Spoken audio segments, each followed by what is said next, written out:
Viva Culture, une émission proposée par l'association Maison de la Culture du Havre et présentée par Isabelle Royer.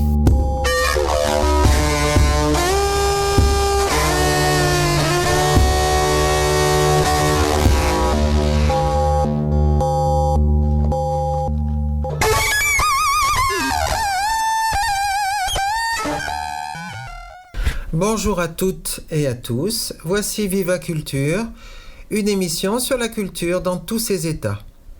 Aujourd'hui, vous entendrez en fin d'émission mon entretien avec Blandine Donneau, qui est bouquiniste sur les marchés du Havre et ailleurs. Elle nous parlera de son métier et aujourd'hui, elle nous fait entendre Mercedes Sosa, une chanson magnifique qui s'appelle Todo Cambia, Tout change, parce que cette chanson lui semble caractéristique de notre époque. Une époque de changement, effectivement, mais qui nous demande à nous de garder quelques fondations, quelques assises. Alors pour Mercedes Sosa, il s'agit de son peuple, de sa terre, et pour nous, de valeurs fondamentales qui nous soutiennent, qui nous structurent et que nous aimons partager.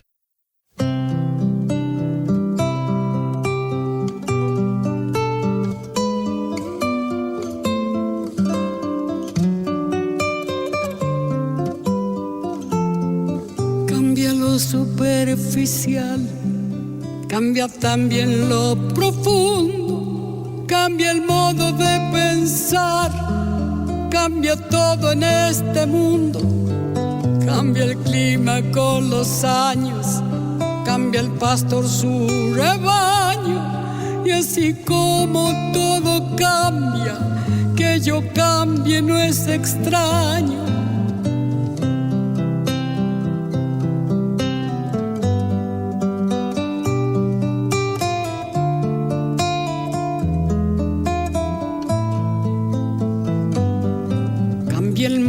Fino brillante, de mano en mano su brillo, cambia el nido el pajarillo, cambia el sentir un amante, cambia el rumbo el caminante, aunque esto le cause daño, y así como todo cambia, que yo cambie no es extraño.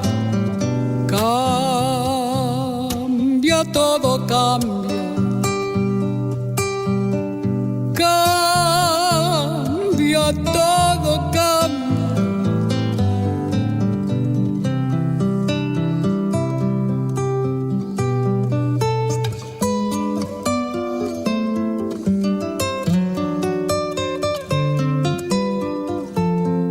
Cambia el sol en su carrera cuando la noche subsiste, cambia la planta y se viste de verde la primavera, cambia el pelaje la fiera, cambia el cabello el anciano, y así como todo cambia, que yo cambie no es extraño.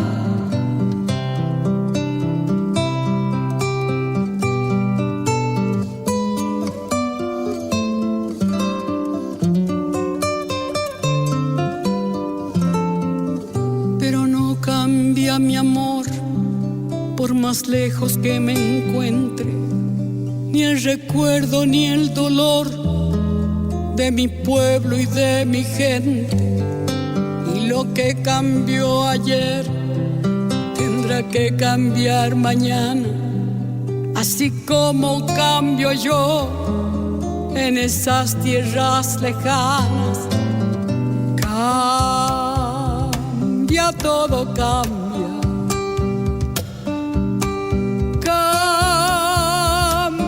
Todo cambia,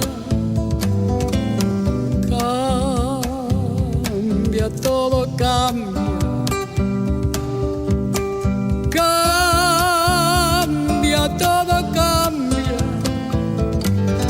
pero no cambia mi amor, por más lejos que me encuentre, ni el recuerdo ni el dolor de mi pueblo y de mi gente, y lo que cambió ayer tendrá que cambiar mañana, así como cambio yo en esas tierras lejanas. Cambia, todo cambia. Cambia, todo cambia. Cambia, todo cambia. Cambia, todo cambia.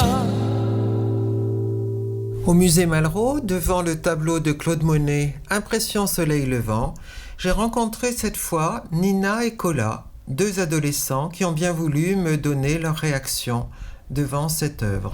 Bon, Nina, Cola, bonjour. Je voudrais demander votre réaction, vos réactions devant le tableau de Claude Monet, Impression soleil levant. Nina, qu'en dis-tu ? Je sais pas trop. Non, on ne sait pas, mais que vois-tu ? Qu'est-ce qui te frappe ? Qu'est-ce que tu aimes bien ou qu'est-ce que tu n'aimes J'aime bien pas ? le soleil rouge en plein milieu qui contraste un peu avec le reste et puis la barque devant aussi. Puis le côté impressionniste un peu aussi avec les détails et tout ça. Oui. Cette petite barque, dis donc, elle est drôlement visible, non ? Oui, je pense que c'est comme le soleil, c'est voulu pour être en contraste un peu avec le reste. Ah peut-être. Oui. C'est vrai que le reste est perdu dans la brume un peu. Oui. Ouais. Tu l'as déjà vu ce tableau ? En photo surtout, des reproductions, tout ça. Et toi, Cola, qu'en dis-tu ? Que vois-tu ? Qu'est-ce qui te frappe là-dedans ? Déjà on peut se dire que c'est censé être le tout premier tableau impressionniste, donc le début de ce nouveau style, donc c'est quand même un travail. Il a créé ça. Oui. Donc ça c'est quand même de la nouveauté, c'est du travail, tout ça. Oui. Est-ce que tu comprends pourquoi c'est nouveau quand tu le regardes ? C'est quand même très différent de ce qu'on peut voir, de ce qui s'est passé avant, de certains styles plus réalistes ou plus... très différent de celui-là. On voit le nouveau, la différence. Oui. Tu veux dire par exemple dans la façon de peindre, ces petites touches, le fait qu'il y ait une sorte de brume, les contours sont pas nets. Il y a une façon de faire qui est très différente. Ah oui. Et alors, tu as vu dans l'introduction au début du musée, on nous explique que c'est peut-être saisir une impression de soleil levant ou capter un instant. Qu'est-ce que tu en dis ? Capter un instant, je pense qu'il ne l'a pas fait en un instant son tableau, donc oui. Il a dû capter un instant en quelques heures quand même. Oui. Mais sinon oui peut-être, on peut voir ça comme par exemple les personnes sur la barque, elles n'ont pas posé, c'est plus d'une façon naturelle, c'est pas mis en scène. Ah oui, c'est vrai. Oui. C'est un paysage qui n'est pas créé par l'artiste. Oui, c'est ça. C'est ça. Ce qui était nouveau, je crois aussi, c'est qu'ils allaient sur le motif, ils allaient dehors, et puis voilà. Oui. Qu'est-ce que tu dis de ce gris là, un peu partout ? Il y a un sacré dégradé. Je saurais pas faire ça. Oui. C'est vrai que c'est très gris, mais il y a plein de gris différents. Oui. Donc c'est étonnant de faire avec une seule couleur autant de teintes et de choses différentes avec pas grand chose. J'ai entendu quelqu'un qui disait « Oh là, c'est pas difficile ça !» J'aurais fait pareil. Je pense pas. Ça va être compliqué. C'est quand même un côté de l'impressionnisme avec de petites touches et pas grand chose. Ils font beaucoup. Ouais. Et ils font quelque chose qui est vraiment représenté. Ouais. Ça doit vraiment être difficile. Ouais. Ouais, je suis en train de regarder là le reflet de ce soleil levant sur l'eau. Je sais pas si vous voyez comme moi, on a une impression de mouvement peut-être. Mouvement de l'eau. De l'eau, je sais pas. Je regarde comme vous. Puis peut-être il y a du vent, non ? Parce que les fumées ont l'air. Le brouillard et les fumées. Le brouillard et les fumées, oui, peut-être. Oui. Bon, il paraît que c'est la première fois qu'il vient ici. En tous les cas, on le découvre. Alors quelqu'un m'a dit aussi qu'il pensait qu'il serait plus grand. Oui, c'est vrai. C'est vrai ? Ça, On s'y attend à ce qu'il soit plus grand. Ouais, qu'il pourrait être plus grand. Ouais. C'est vrai. Bon, Cola, Nina, merci beaucoup. Voilà, bonne continuation de la visite. Au revoir. Au revoir.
Dans un des éclats d'histoire du mois de juillet, nous évoquions les étapes de la transformation de la fête en festival après mai 1968.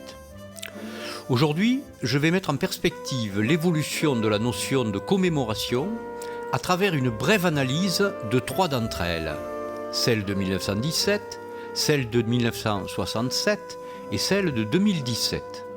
Je veux parler évidemment d'un été au Havre, célébration du 5e centenaire de la fondation de la ville. Bien entendu, cette notion de commémoration sera pour l'essentiel considérée ici comme un ensemble de représentations mémorielles, historiques et culturelles. En 1911, en conseil municipal, René Coty déclare « Nous fêterons en 1917 le 4e centenaire, occasion de rappeler notre histoire locale que nos citoyens ne connaissent pas assez et dont ils ont lieu cependant de tirer quelque fierté, puisque ce coin perdu de la côte normande, peu à peu sorti des eaux, est devenu, par une fortune singulière, la plus grande ville de Normandie. » Mais, en 1917, la France est en guerre. On doit donc se résigner à écarter toute idée de réjouissance populaire digne de l'anniversaire mémorable. Au Grand Théâtre, un discours est prononcé sur l'histoire de la cité, les transformations de sa physionomie, le caractère de ses habitants à travers les âges. Puis, l'archiviste de la ville commente une projection d'images du Havre d'autrefois. En l'église Notre-Dame, l'érudit et poète Paul Hochekorn déclame une ode en hommage à François Ier. Puis, la fanfare des Invalides belges donne un concert de musique religieuse de la Renaissance.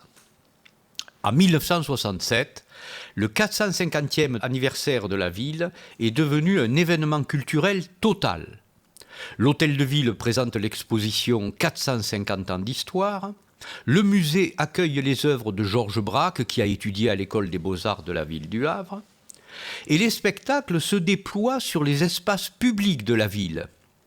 La troupe de Guy Vassal joue une fresque dramatique, Le Havre des origines en 1967, sur un théâtre de tréteaux installé sur l'ancienne place des Cannibales. Et la Maison de la Culture propose un navire appelé Françoise, une histoire matinée de légende, une sorte d'avatar baroque d'une nef dans le bassin du roi. Les rues et places de la cité voient défiler sociétés musicales, chars historiés composés par les comités de quartier, des compétitions sportives se déroulent au stade des Chazeaux et à la forêt de Montjon, où d'ailleurs Anquetil et Poulidor s'affrontent dans une course cycliste. Place de l'Hôtel de Ville, un grand feu d'artifice vient clôturer ce cycle commémoratif. Cet été 2017, la célébration du 500e anniversaire nous a offert de nouvelles versions du grand récit local. Aux archives, documents et images racontaient Le Havre, un rêve de la Renaissance, qu'introduisait à l'Hôtel de Ville la présentation solennelle des actes de naissance de la Porte Océane. Tandis qu'au musée, le tableau de Monet, Impression Soleil levant, venait confirmer la genèse havraise de l'impressionnisme. On a retrouvé la fête populaire dans les espaces publics. La foule est venue nombreuse assister à la course de vieux gréements, une tradition bien havraise du spectacle nautique. Mais le spectacle a pris aussi des formes renouvelées, relookées dirions-nous aujourd'hui. La grande parade a défilé de Cocrioville à la plage. Les géants du Royal de Luxe ont investi et magnifiquement détourné l'espace urbain. Au même titre d'ailleurs que les jeux d'eau de Stéphane Tidé sur le bassin du Commerce, ou bien encore les containers de Vincent Ganivet quai Southampton, comme plus loin sur la plage, la mise en couleur des cabanes par le plasticien Karel Martens. On le voit, sur le temps long d'un siècle, ces 3 commémorations présentent tout de même quelques similitudes. D'une part, toutes 3 relèvent d'une initiative et d'une gestion publique, c'est-à-dire des usages politiques d'une fête administrée. Prise de décision politique, financement public, d'ailleurs exclusivement municipal en 1917 et 1967, mais largement ouvert en 2017 au mécénat. D'autre part, le concept artistique d'exposition d'art moderne et contemporain, ou bien encore d'histoire, est venu confirmer la fonction éminemment culturelle des institutions municipales. Le musée, la bibliothèque, mais aussi les archives. Il n'empêche que cette dimension culturelle des manifestations s'est considérablement transformée. C'est ainsi qu'un art des rues, un art street en quelque sorte, s'est installé dans le paysage urbain et dans des lieux à forte valeur identitaire. Les bassins du roi et du commerce, le quai Southampton. C'est aussi tout un florilège d'industrie culturelle qui est venu bouleverser les formes et les lieux du spectacle vivant.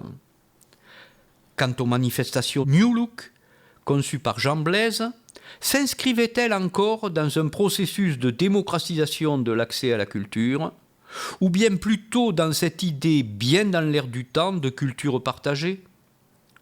Enfin, c'est surtout le sens de la célébration qui a considérablement changé. En regard de l'évocation du passé, de la remémoration du grand récit local, c'est l'exaltation de la ville au présent qui a, en 2017, largement prévalu. Pas question de faire une manifestation historique, a-t-on dit, mais plutôt promouvoir une image moderne de la ville dans le cadre d'une mise en concurrence des territoires. Beau prétexte, a-t-on pu lire en effet dans le programme 2017, pour révéler le Havre, montrer sa force et les sentiments qu'elle peut inspirer. En fait, pour apporter un large rayonnement à la ville.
Pour sa rubrique des spectateurs, Christine Baron, aujourd'hui, nous parle des jardins, c'est-à-dire la nature en scène. Bonjour et bienvenue dans la rubrique des spectateurs. Les programmes culturels de la saison 2017-2018 annoncent partout la fin de l'été et nous invitent à retrouver le chemin des salles de spectacle, des salles de concert, des salles de conférences. Après la vie au grand air à lire sur les plages, sous les pommiers, à profiter des fêtes sur les places et dans la rue, à courir les festivals, on va profiter à nouveau des plaisirs de l'hiver. Mais avant de ranger nos chapeaux de paille, allons nous pencher sur une forme particulière de la culture, le jardinage, ou plutôt le jardin. Octobre, novembre, le jardin n'a rien perdu de ses attraits. En automne, comme le chantait si bien Brassens dans Saturne, à la femme vieillissante qu'il désirait toujours. Viens encore, viens ma favorite, descendons ensemble au jardin. Viens effeuiller la marguerite de l'été de la Saint-Martin. Alors descendons au jardin le week-end du 6 octobre. Les plantes seront en fête au château d'Orcher. Comme dans beaucoup d'autres jardins en France, l'automne célèbre les fleurs, les bulbes, les arbres, les boutures, les semis. Parce qu'on est nombreux à aimer se promener dans le jardin, et souvent à pratiquer soi-même le jardinage. Et que ces rendez-vous sont souvent source d'inspiration et de découverte. J'évoquais dans la rubrique du 17 septembre la passion de Claude Monet pour le jardinage, à Giverny notamment.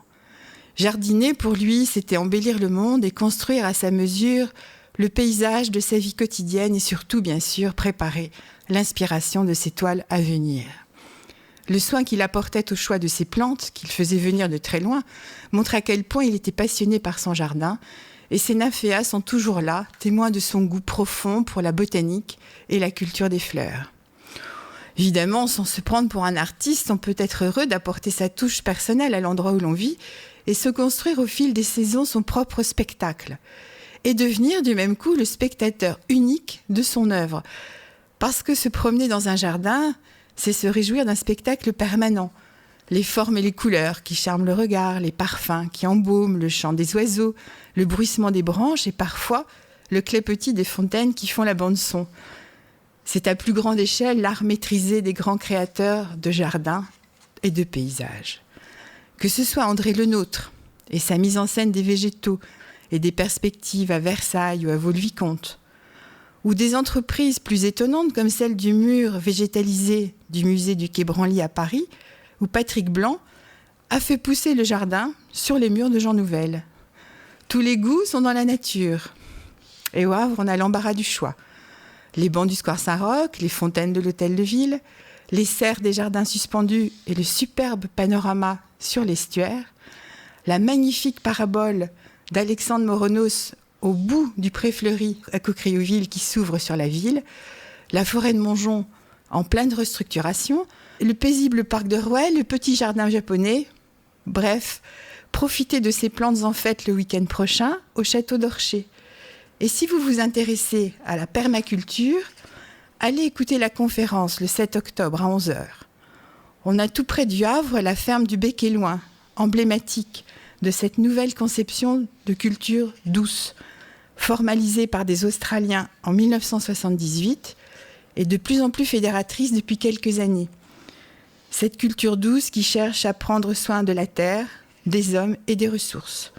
Et le Sirius y consacre une soirée spéciale, d'ailleurs, le 5 octobre. Sinon, il vous reste aussi quelques jours pour profiter des animations proposées au jardin suspendu autour du jardinage et retrouver les plaisirs minuscules du jardinier. Voir ses semis germer, ses boutures réussir, ordonner le chaos de la nature sauvage, ces petits riens, ce plaisir des saisons qui passent, l'éloge de la lenteur, tout cela m'a fait penser à la belle chanson d'Anne Sylvestre, écrite en 1977 et reprise par Jeanne Chéral, Vincent Delerme et Albin de la Simone en concert à la Cigale en 2007. Les gens qui doutent. À bientôt. J'aime les gens qui doutent, les gens qui trop écoutent leur cœur se balancer. J'aime les gens qui disent et qui se contredisent et sans se dénoncer. J'aime les gens qui tremblent, que parfois ils nous semblent capables de juger. J'aime les gens qui passent moitié dans leur godasse et moitié à côté. J'aime leurs petites chansons, même s'ils passent pour des cons.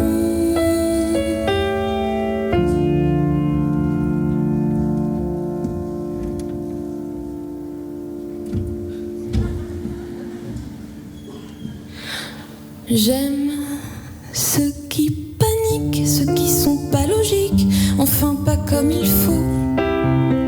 Ceux qui avec leur chaîne, pour pas que ça nous gêne, font un bruit de grelot. Ceux qui n'auront pas honte de n'être au bout du compte que des ratés du cœur. Pour n'avoir pas su dire, délivrez-nous du pire et gardez le meilleur. J'aime leurs petites chansons, même s'ils passent pour des cons.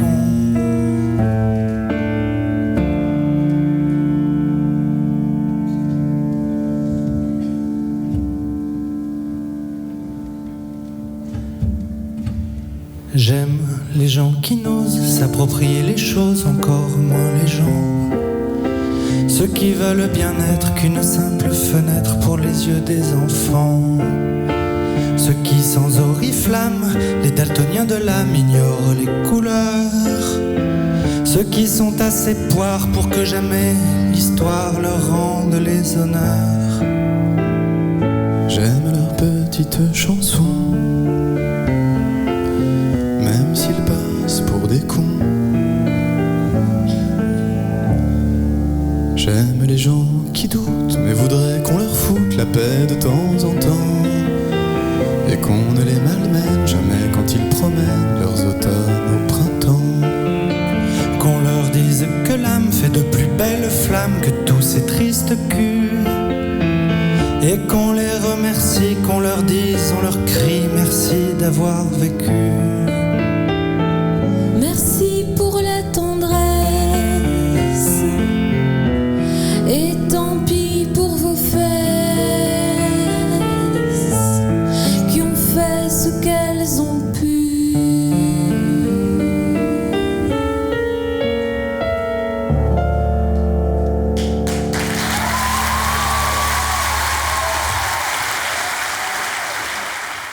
Pour ces lieux-dits, Anne Hidrogou est allée au bistrot. C'est un lieu que connaissent bien les artistes. Il a été fondé en 1969 et il a été choisi pour être sur le parcours d'un été au Havre où il a exposé Franck Gérard.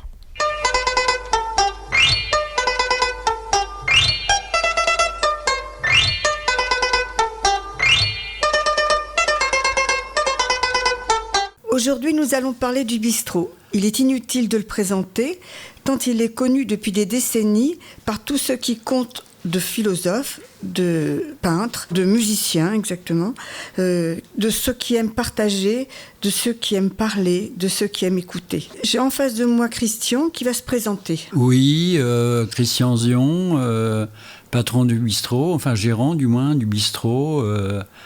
Voilà, j'ai ouvert ça il y a à peu près, ça va faire encore une fois 50 ans. Et c'était plus ou moins sur un coup de tête, parce que de formation, j'étais photographe, j'étais sur Paris, et je suis parti un peu en claquant la porte.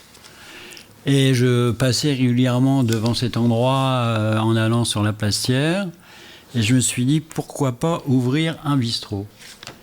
Et j'avais projeté sur 2 et 3 ans, et voilà, il s'avère qu'on arrive à une 50aine d'années. Effectivement, j'ai eu beaucoup de gens plutôt intéressants, c'est pour ça qu'on est resté aussi longtemps, je pense. Et voilà, il y avait des joutes oratoires, les gens s'interpellaient, les gens discutaient, à la fois effectivement des philosophes. Tu m'as dit qu'il y avait des débats philosophiques ? Oui, entre autres, créés par certains profs de philo de François Ier.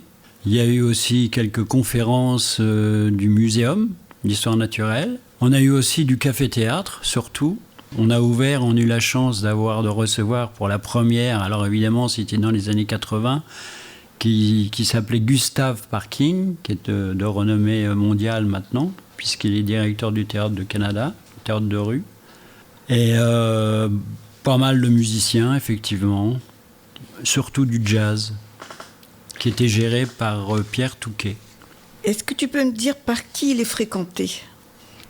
C'est surtout des étudiants, des professeurs, puis forcément mon ancienne clientèle qui continue à venir. Qu'est-ce que tu proposes maintenant ? C'est-à-dire que tous les jeudis, on a un spectacle musical. Enfin, on reçoit des groupes de musique, voilà, qui est annoncé sur Facebook d'ailleurs. Et c'est régulièrement tous les jeudis. Alors ce sont des locaux, privilégiément, surtout des locaux. Et c'est toujours de musique maintenant, variété française, blues, jazz, quelquefois des lectures aussi, dernièrement par François Bizet. Et tu fais également des expos de peinture et de photos. Alors on fait régulièrement une fois par mois expo photo et peinture, effectivement, en privilégiant un peu la photographie, forcément. C'est ton ancien métier. Exactement. Ceci dit, j'aime beaucoup la peinture, forcément. Et sinon, l'ambiance, elle est comment ? Le décor, l'ambiance Ça reste un peu chaleureux, ça ressemble un peu au décor. Les gens sont accessibles, les gens discutent entre eux énormément. C'est un peu l'attrait du bistrot. les échanges se font assez facilement. Assez facilement. Voilà. Moi, j'ai trouvé que l'endroit était authentique. La décoration, l'atmosphère, ça me fait penser au vieux bistrot parisien. Oui, effectivement. Alors, il faut savoir que la première ouverture du bistrot a été faite en 1930. Donc, on a essayé de reconstituer un peu le décor de l'époque. C'est pour ça que j'avais fait venir deux personnes qui travaillaient avec moi dans la photographie, qui étaient accessoiristes, et qui m'ont donné éventuellement à la main pour qu'on puisse reconstituer un peu ce décor. Alors, les événements sont annoncés sur Facebook, sur l'ardoise aussi, qui est dans le bistrot. Et aussi à l'intérieur du bistrot. Et le bouche à bouche. Et le bouche à bouche. C'est ce que tu m'as dit. Forcément, qui fonctionnait, qui a beaucoup fonctionné, puisque c'est maintenant, évidemment, à l'époque, l'ordinateur, Internet n'existait pas forcément. Et les conférences, elles sont gérées par le bistrot ou par ceux qui organisent ? Alors, c'est-à-dire que c'est les gens qui organisent, qui viennent nous voir, et nous, si on est disponible, voilà, si la salle reste disponible ou pas. Et eux, alors, ils organisent. Je leur prête la salle, parce qu'il n'y a jamais d'entrée, c'est toujours gratuit. Et eux s'organisent pour éventuellement faire leur conférence. D'accord. Et les événements, le planning, il est sur combien de temps ? Si on veut faire quelque chose. Alors, c'est à peu près sur le mois, à peu près, voyez-vous. C'est court, le mois. C'est assez court, oui. Mais par exemple, l'année dernière, on a fait 48 concerts. À raison d'un concert la semaine, quasiment. D'accord, tout en faisant que sur le mois, en prenant pratiquement semaine. À peu près, oui. D'accord. Est-ce que tu vois autre chose à dire sur le bistrot ? C'est-à-dire qu'on a eu surtout des personnalités qui sont passées, et ça aussi, c'était assez...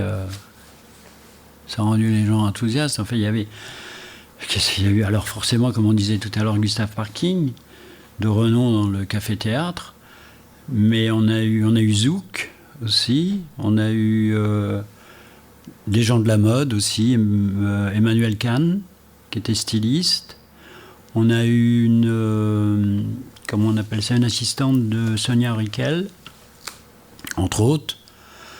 Bon, et puis il y avait surtout des éminents professeurs, à la fois des beaux-arts, qui donnaient un peu le sens du bistrot, quoi, qui essayaient de...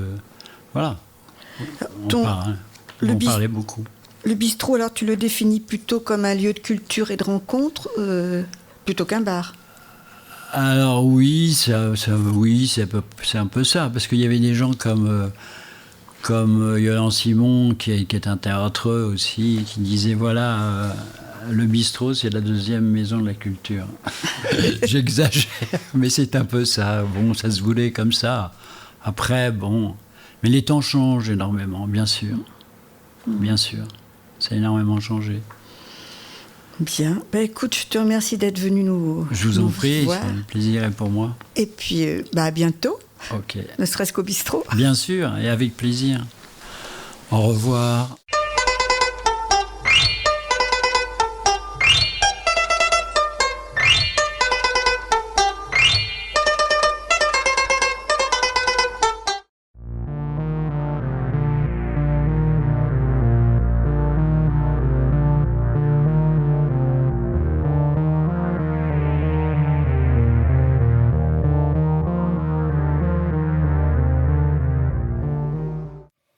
Minutes, chronique. Claude Monet est à l'honneur au Havre. Ne l'a-t-il pas été depuis longtemps ? Toutefois, il faut bien dire que ce moment est particulier, comme si un trésor revenait sous nos yeux, pour un temps, jusqu'au 8 octobre. Impression, soleil, levant. Qui peut encore ignorer la présence de ce chef-d'œuvre tout près de nous, alors que d'immenses affiches en ont annoncé l'exposition au MUMA, que les journaux, havrais ou nationaux, et même parfois étrangers, en parlent, article après article, et que l'information court sur les réseaux sociaux. Monet, un petit matin de 1872, de la fenêtre de son hôtel, face au port du Havre, exprime sur la toile quelque chose d'insaisissable, fait de lumière, de couleurs, mais aussi d'une sensation unique, au-delà de la perception, une impression.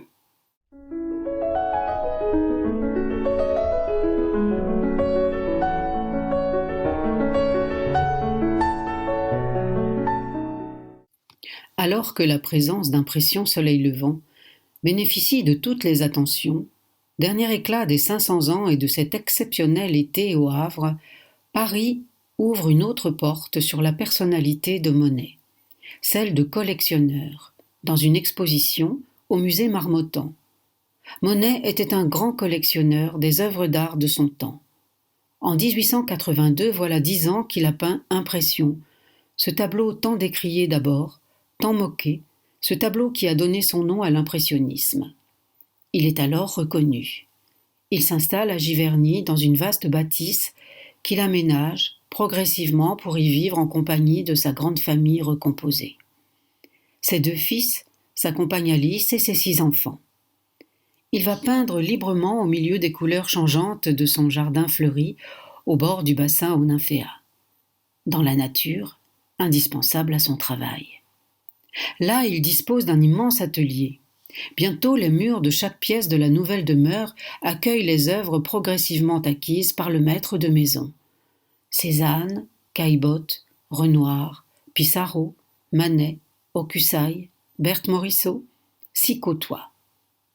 C'est dans la salle à manger aux murs ensoleillés jaune vif que les convives peuvent apprécier de nombreuses estampes japonaises et chinoises très en vogue à l'époque. Dans d'autres pièces plus secrètes, telles les chambres, les tableaux enchantent chaque instant de ce lieu où la famille, les amitiés et l'art sont en harmonie. Aujourd'hui, ces œuvres, qui composaient le petit musée personnel de Monet, sont réunies en une exposition. Voici un extrait de l'article paru dans le magazine Beaux-Arts de septembre, consacré à cette exposition. Monet étoffera sa collection à la faveur d'échanges, de cadeaux et plus tard d'achats. Pour la plupart conservées au fil des années, ces œuvres formeront le panthéon personnel de l'artiste, dont il décorera les murs de ses quartiers privés à Giverny. Décorer sa salle de bain de toiles de maître signées Cézanne, Degas, Signac ou Pissarro? Rêvons un peu. Certes, les impressionnistes n'atteignent pas les prix pratiqués en notre début de XXIe siècle, et dans cet espace privatif s'il en est, Monet ne saurait être taxé d'ostentation. Il aura beau avoir un plaisir malicieux à faire découvrir son antre à une poignée de journalistes qui s'empresseront de partager le caractère exclusif de la visite, là n'était pas le but de la manœuvre. Pour le peintre, cette proximité avec les œuvres semble tenir de l'apaisement. L'atelier est réservé au travail. Les jardins et le bassin aux nymphéas invitent à la contemplation. Le rez-de-chaussée de la maison privilégie la convivialité. La chambre et le cabinet de toilette sont des espaces de repos, tant physiques que psychiques. Aussi est-il tentant de voir dans ces tableaux et estampes des compagnons, des confidents, des conseillers.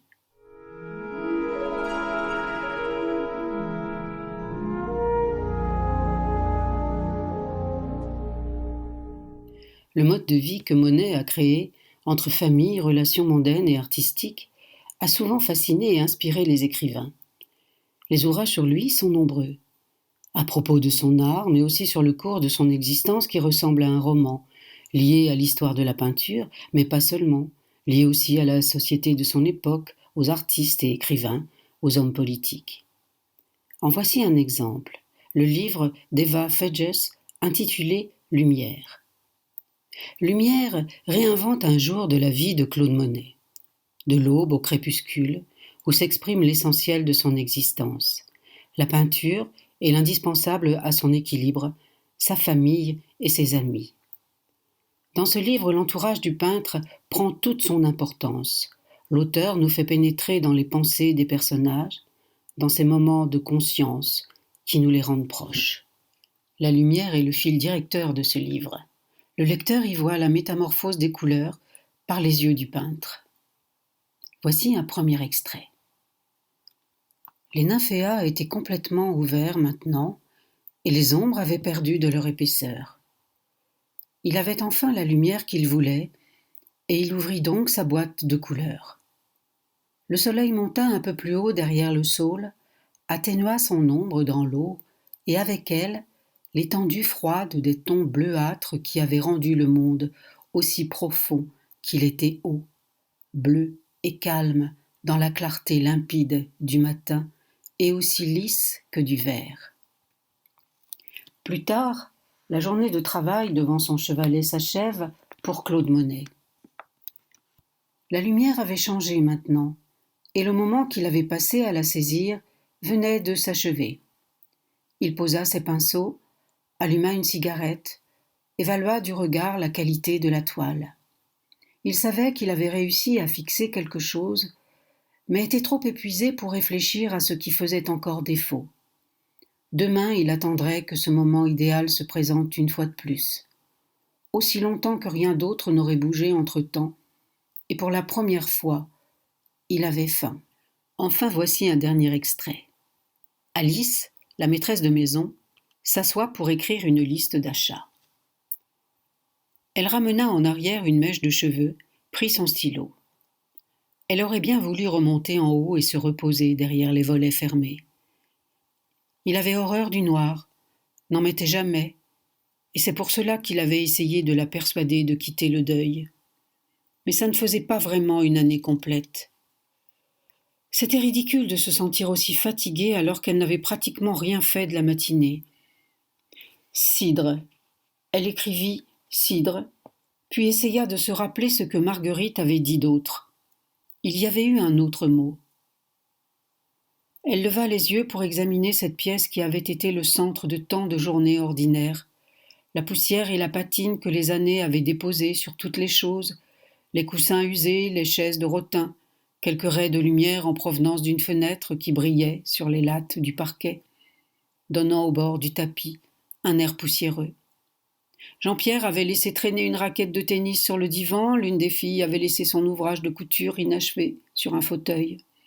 Ils finiraient tous par partir. Jean-Pierre partait, les filles trouveraient un mari. Cette pièce familière trahissait un changement, le passage des choses, le passage du temps. Soudain, il lui sembla que la pièce était vide et qu'elle n'y était plus.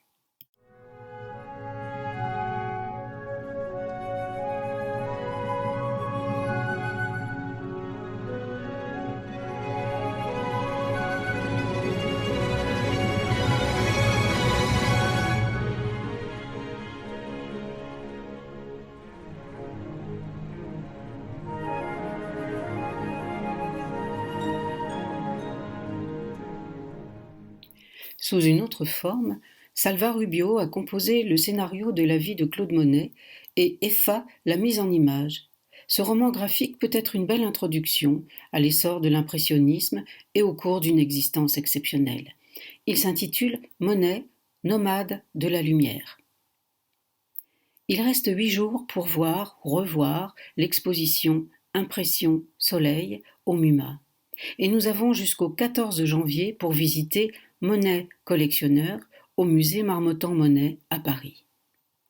Le livre d'Eva Fejes, Lumière, est disponible en poche aux éditions Rivage. Le roman graphique d'Effa et Salvat Rubio est paru aux éditions Lombard. Vous retrouverez toutes ces indications et bien d'autres liens sur le site MCH à la rubrique des spectateurs. À bientôt. Pour son instant de poésie, Anne-Lise va nous parler de Michel Butor. C'est un écrivain qui a vécu de 1926 à 2016, qui est célèbre pour un roman intitulé La Modification, qui avait reçu le prix Renaudot en 1957. Et c'est un roman dans lequel il s'exprimait surtout à la deuxième personne du pluriel. Vous. C'est un ouvrage dont on a dit qu'il faisait partie de ce qu'on a appelé le nouveau roman. Notons quand même qu'il a reçu le Grand Prix de littérature de l'Académie française en 2013. Bonjour Isabelle, aujourd'hui Michel Butor. Né en 1926 et mort en 2016, il fut un romancier, enseignant, essayiste, critique d'art et surtout poète. En 1957, il écrit le roman La Modification qui le rendit célèbre. Il s'est rattaché au groupe du Nouveau Roman. Dans son anthologie Nomade, Frédéric-Yves Janet dit de lui « Même dans les derniers répertoires, l'essai versé dans le poème. Mais tout n'est jamais pour Michel Butor que poème. Prolongement d'un même poème, la rotation et la musique des sphères rejoignent l'immensité du présent et du quotidien à fouiller. Telle est l'utopie harmonique à laquelle travaille inlassablement depuis une 50aine d'années l'œuvre poétique de Michel Butor et donc son œuvre entière. Aujourd'hui, je vais vous lire un de ses poèmes écrits en 1962, Les Noirs. Noir, noir, noir, noir, des noirs. Il est noir, très noir, d'un beau noir, n'est-ce pas? Une statue d'ébène? Elle est à peine noire. À la voir, on ne dirait pas qu'elle est noire, mais elle est noire. Une épaule, un bras, un poignet noir ruisselant. Sous le pantalon qu'il soulève pour se gratter, un genou noir ruisselant. La peau noire grumeleuse de son cou, le téton noir mais d'un autre noir sur le sein noir, le noir de son ventre par l'ouverture de son corsage déboutonné, le noir à l'intérieur de son ventre, sous sa jupe, cette cuisse noire, une chevelure crépue de noir, ces énormes tresses noires, d'où les tient-elle, métissées d'indiens, cet ouragan de cheveux noirs, le serveur noir du wagon-restaurant, le valet noir du wagon-lit, les porteurs noirs sur le quai de la gare, le chauffeur noir du taxi, le porteur noir en livrée devant l'hôtel, un noir ivre-mort, c'est un bistrot pour noirs, c'est une église pour noirs, c'est une école pour noirs, c'est un quartier de noirs. Dans le Parthénon de Nashville, les noirs qui regardent ces sculptures blanches, c'est l'arrivée d'un prédicateur noir. Dans le Parthénon de Nashville, les noirs qui regardent ces chevaux blancs, sans doute une nouvelle secte noire. C'est un baptême de noir, encore un nouvel enfant noir. Noirs vieux serviles, noirs jeunes arrogants, les sourcils blancs des vieux sur leurs yeux noirs, des cheveux blancs sur leur front noir, une langue rouge qui sort d'entre leurs lèvres noires, des dents blanches qui brillent dans leur bouche noire. Ils sentent noir, leurs yeux brûlent noirs, même quand ils n'ont pas l'air noirs, ils sont noirs. Ils sont encore plus noirs que le noir. Ils avaient des chaussures noires à boutons noirs, des guêtres noires à lacets noirs. Ils avaient des pantalons noirs à reprises noires, on leur donna des chapeaux noirs à rubans noirs, leurs pasteurs noirs à bible noire, leurs prêtres noirs à soutane noire. Notre religion si blanche, comme ils ont réussi à la rendre noire, dans leurs églises peintes d'un blanc plus noir que le noir, nous leur avons appris à écrire, pris d'un accès de bonté d'âme, et ils se plaisaient à se tacher d'encre. Tous les livres, pour nous, se sont teints de noir. Les couleurs ont commencé à fleurir sur leurs chemises, mais le mot couleur s'était mis à vouloir dire noir.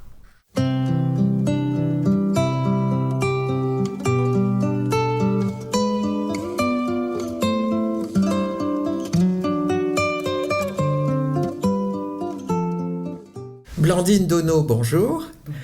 Alors, vous vendez des livres sur les marchés, et alors j'aurais bien aimé en savoir un petit peu plus sur ce travail, puisque vous venez au-devant des passants, au-devant des clients, pour leur proposer de la littérature. Et ça m'intéresse beaucoup. Pouvez-vous m'expliquer un petit peu depuis quand vous faites ce travail, et puis qu'est-ce qui a justifié votre choix ?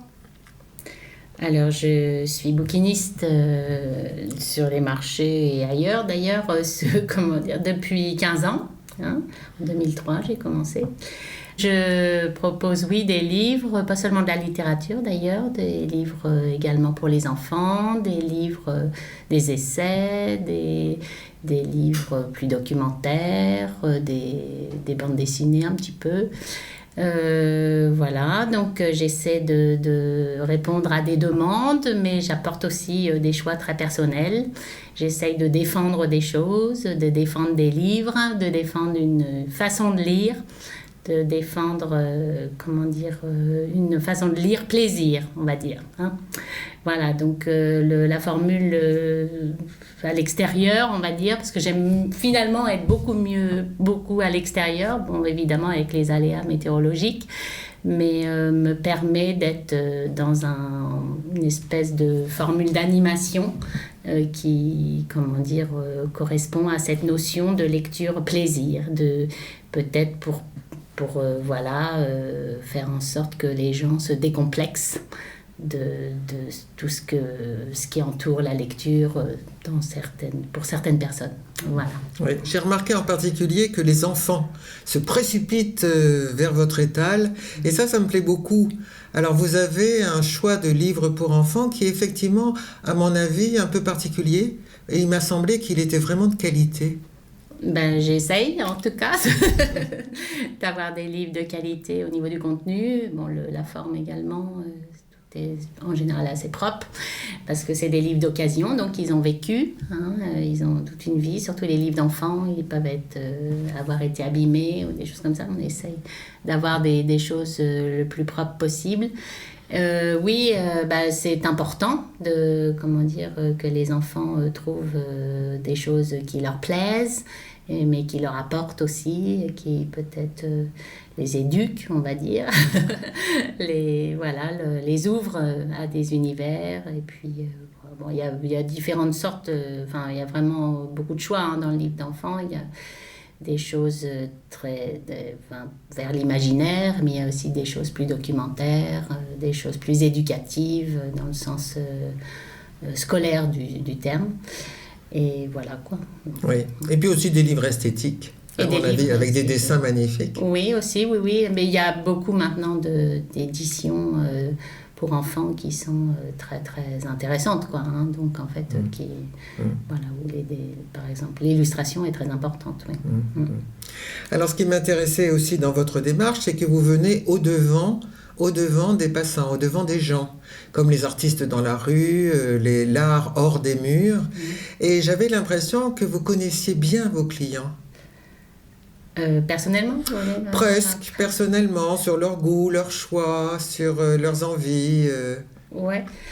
En fait, là, ça fait quelques années que je suis sur les marchés du Havre, donc je côtoie les gens de façon très régulière.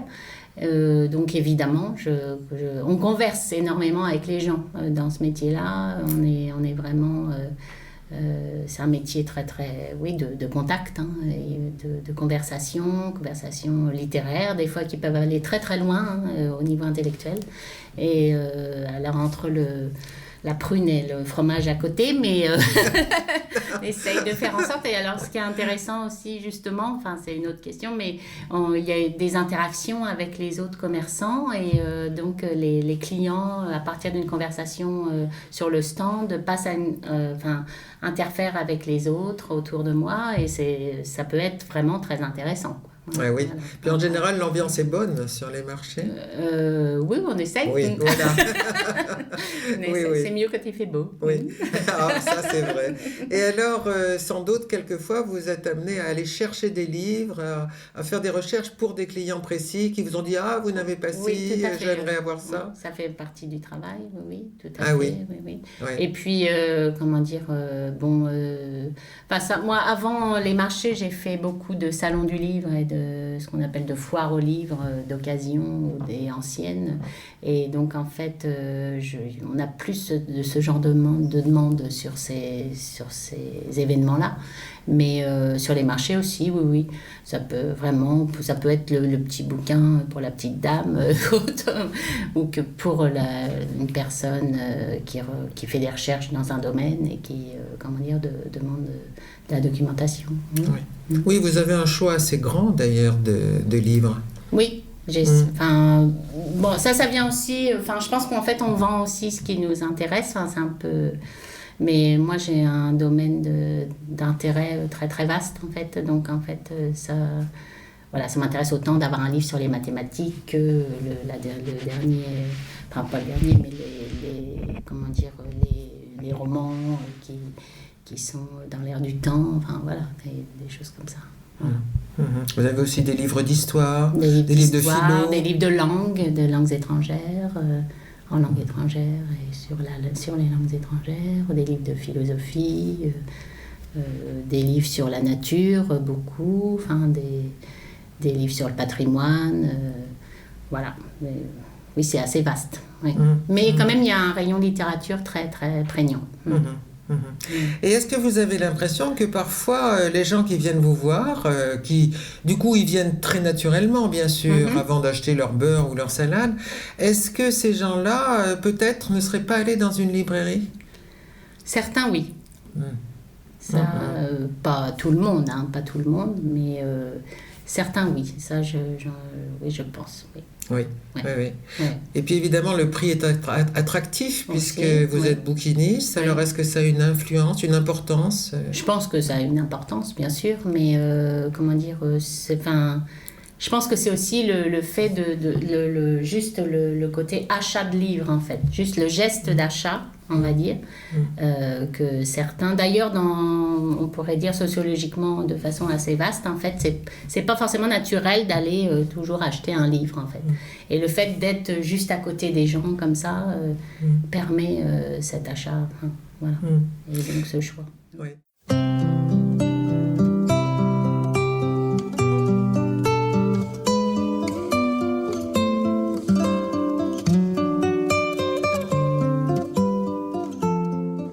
Oui, ce que je trouve tout à fait bien, c'est qu'en fait le livre apparaît de manière utile, enfin comme quelque chose d'utile, de même que son pain ou sa viande. Oui, c'est pas obligé, enfin, c'est pas ce que je choisirais, moi, c'est pas comment dire, l'utilité, mais l'attrait, quoi, le plaisir, Oui, non, c'est pas, enfin, je me place pas par rapport à l'utilité, hein, voilà. Et c'est pas pour ça que je suis sur le marché, pour, comment dire, non, c'est plus sur le côté attractif, quoi. Hein. Oui, c'est ça, Ouais. c'est ça, Plaisir, l'attrait du livre. L'attrait, Oui. le plaisir, l'échange. Ouais. Voilà, l'échange. Ouais. Est-ce que vous croyez avoir un rôle plus large que celui de vendre des livres? Est-ce que vendre un livre, c'est seulement vendre un livre? Moi, je pense pas, mais après, chacun peut répondre qui vend des livres, quoi. Non, moi, je pense que vendre un livre, on peut donner de la connaissance derrière la vente, ou avant la vente d'ailleurs, et comment dire, on peut accompagner la vente d'un livre, on peut... voilà. Puis, enfin, le fait aussi d'être sur les marchés comme ça, on a une espèce de rôle enfin, moi, je pense un peu d'animation, quoi, en fait, où en fait on donne des informations, des culturelles, on répond à des choses. Enfin, c'est beaucoup plus vaste que juste vendre un livre. Mais je trouve ça déjà très très bien, moi, de vendre un livre. Hein, ça me gêne pas du tout. Voilà, dans le sens que c'est vraiment, je trouve ça intéressant comment dire, qu'il y ait cet échange-là, quoi. Ah oui, Ouais. Oui. Parce qu'en plus, vous êtes peut-être aussi médiatrice par rapport à ce qui se fait de culturel au Havre. Je divulgue des infos, c'est-à-dire que, et puis voilà, on me donne des informations que je choisis d'ailleurs, hein, je ne divulgue pas toutes les informations, je choisis. Mais comment dire, voilà, donc on peut trouver des informations sur mon stand, et puis je parle beaucoup. C'est vrai qu'il y a vraiment une conversation permanente avec les gens, donc en fait on parle beaucoup, et évidemment, de tout ce qui se passe culturellement au Havre, en fait. Oui, et pas seulement en littérature. Par exemple, vous suivez le Polar à la plage, mais aussi des concerts, du théâtre. Oui, la dernière conversation, c'était sur le chœur éphémère, quoi. Hein. C'était là, donc le conservatoire. Le conservatoire organise maintenant 4 fois par an. Et donc, le concert du chœur éphémère qui a eu lieu jeudi dernier. Enfin, voilà, donc c'est tout ça, cet échange-là. Alors, avec le livre qui va sortir là au moment de la Transat, donc des chansons qui ont été récoltées au Havre et autour du Havre, quoi. Et donc, voilà, c'est un très très beau livre de chansons. C'est un gros travail. Ça intéresse beaucoup, forcément, les gens qui recherchent des choses sur le patrimoine, sur l'histoire du Havre, etc. Donc, il y a forcément objet à conversation. Voilà. Et ce chœur éphémère a rassemblé beaucoup de gens? Je ne sais pas combien on était, peut-être une centaine. Hein. Ah oui, quand même. Je m'en rends pas compte. Oui. Je m'en rends pas compte, en fait. Et c'était une opération réussie? Oui. Parce qu'elle en est à ses débuts. Oui, mais c'était vraiment une opération réussie. Et, ah bon? Là, il y avait une ferveur dans le jour du concert sur les champs du Havre. Là, il y avait une ferveur, une espèce d'ambiance. De l'énergie. De l'énergie, une belle ambiance. Ouais, je trouve que c'était une grande réussite. Ah oui, c'est une belle initiative alors. Oui, je pense. Oui, je trouve que ça répond à l'organisation de vie de plein de gens, en fait, qui, voilà, de pouvoir de temps en temps chanter sur un mois, mais voilà. Après, c'est vraiment, puis selon le type de chant qui les intéresse, etc. Voilà. Et vous-même, vous pratiquez un art Je chante. Voilà, oui, c'est ça. Je chante, oui. Je chante pas mal, oui. Oui. Sous différentes formes. Eh bien, écoutez, peut-être, qu'est-ce qu'on pourrait dire ? On pourrait dire que vous m'avez parlé tout à l'heure des foires aux livres, ou peut-être des rendez-vous, des rencontres aussi d'histoire, peut-être, non Ah oui, en fait, c'est un métier, je pense qu'il demande de s'instruire, de continuer sa formation personnelle, intellectuelle et livresque tout le temps, hein. Donc en permanence, on va dire. Oui. Donc, souvent je vais aux rencontres de Blois, les rencontres historiques de Blois. Alors elles ont de quand oui. Là, ça doit être du 5 au 8 octobre, quelque chose comme ça. Voilà, où il y a au moins une centaine d'historiens qui viennent discourir sur un thème précis. Là, cette année, c'est sur la science, l'innovation, la technologie. Ça risque d'être très, très passionnant. Ah oui. Voilà, où je vais au Boréal à Caen au mois de novembre. Et qu'est-ce que c'est ça, les Boréales ? Les Boréales, ce sont des rencontres autour de la culture scandinave, donc une grande partie littérature, mais également culture cinématographique, musicale et même artistique, design, etc. Donc ça dure pendant une partie du mois de novembre sur Caen. Donc avec un week-end très très littéraire. Voilà. Et tout le monde peut venir. Voilà, c'est ça. L'appel est lancé. Voilà. Alors aussi, vous participez peut-être aux séances d'analyse filmique au studio, non ? Vous soutenez le studio ? Oui, je distribue leur programme, hein, et puis moi-même, personnellement, j'y vais de temps en temps. Ouais. Oui, pour vous, c'est un cinéma important. Oui, c'est un cinéma important. Et puis le Sirius, je soutiens beaucoup le Sirius, que ça me semble très important de soutenir le Sirius en plein centre-ville, comme ça, avec quand même une programmation intéressante. Voilà. Là aussi, ce sont des endroits de rencontre et d'échange. Oui, également, oui. Tout à fait. Oui. D'autres formes d'échange. Oui, tout à fait. Eh bien, Blandine, merci beaucoup. À bientôt, alors sur un marché. Oui, voilà. Merci. Au revoir. Au revoir.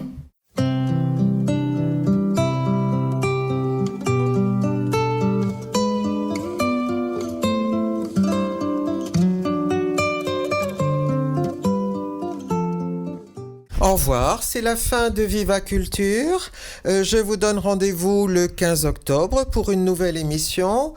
Un petit rendez-vous le mardi 10 octobre à 20h à la Maison de l'Étudiant. En effet, la Maison de l'Étudiant reçoit les 2 troupes lauréates du concours, la 23e édition du Festival de théâtre étudiant, Les Fous de la Rampe. Les spectacles de la tournée sont au nombre de 2, Comment draguer une fille dans la rue et GGK de groupe Georges Kaplan. Ces 2 spectacles ont donc reçu un prix. Voilà, je vous invite aussi à vous procurer le journal de l'association Maison de la Culture du Havre, c'est le numéro 13, avec des informations sur la culture au Havre. Bon dimanche.